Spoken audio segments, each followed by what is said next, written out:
नमस्कार मित्रांनो, आपल्या यूट्यूब चॅनलमध्ये आपलं स्वागत आहे. मी आज तुम्हाला 208 LED फ्लड लाईटबद्दल चोक कशी बदलायची सांगणार आहे. LED लाईट काय होतं, काही आम्हाला LED फ्लड लाईट आहे ती एका साईडच्या 3-4 लाईन लागत नाही. त्यावेळेस त्यात 4 चोक असतात, त्यातला एक चोक गेलेला असतो. बाकी सगळी लाईट लागते, पण 2-3 लाईन लागत नाहीत, फक्त एकाच साईडच्या. पाहू शकतो, मी दाखवतो 2-3 लाईट ह्या साईडच्या बंद आहेत आमच्या. तर त्यासाठी सगळे लाईट बदलायची गरज नाही किंवा पॅनल बदलायची गरज नाही. तर आतमध्ये 4 चोक असतात, पुढे व्हिडिओमध्ये दाखवणार आहे 4 चोक पुढे. त्यात एक चोक हा गेलेला असतो, तो बदलली सर्व बाकीची लाईट चालू होते.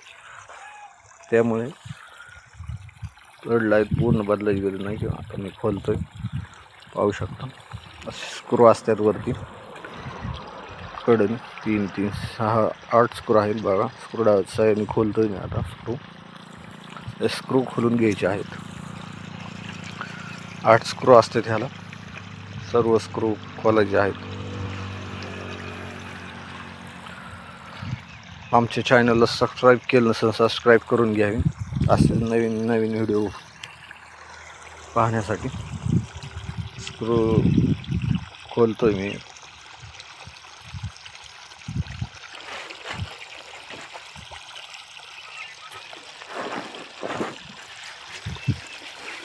फ्लड लाईट आहे, 200 वॅट आहे हा flood light. LED flood light आहे हा 200 वॅटचा. स्क्रू खोलायचं काम चालू आहे. स्क्रू खोललेले आहेत आपण. असं पुढं फ्रेम असते ती काढायची आहे. फ्रेम काढल्यानंतर काच वरची काढायची आहे. जी काच दिसते व्यवस्थित काढायची आहे, जेणेकरून तुटली नाही पाहिजे. व्यवस्थित काढून साईडला ठेवायची आहे. थोडी लांब ठेवा, कारण तुमचं काही काम करताना त्याच्यावर पडू नये. असे 1, 2, 3 चोक पाहू शकता. 1, 2, 3, 4 चोक आहेत.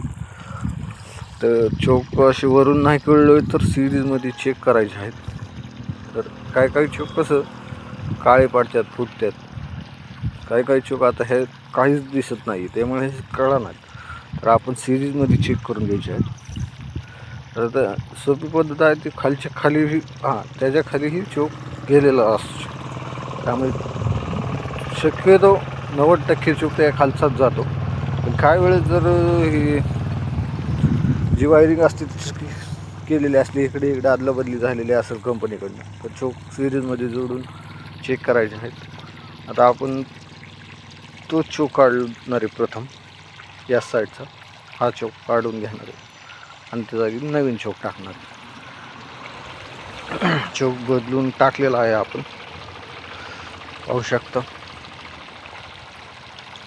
लावतोय मी आता. चोक बदलला आहे. व्हिडिओ मोठा होईल म्हणून मी चोक कसा बदला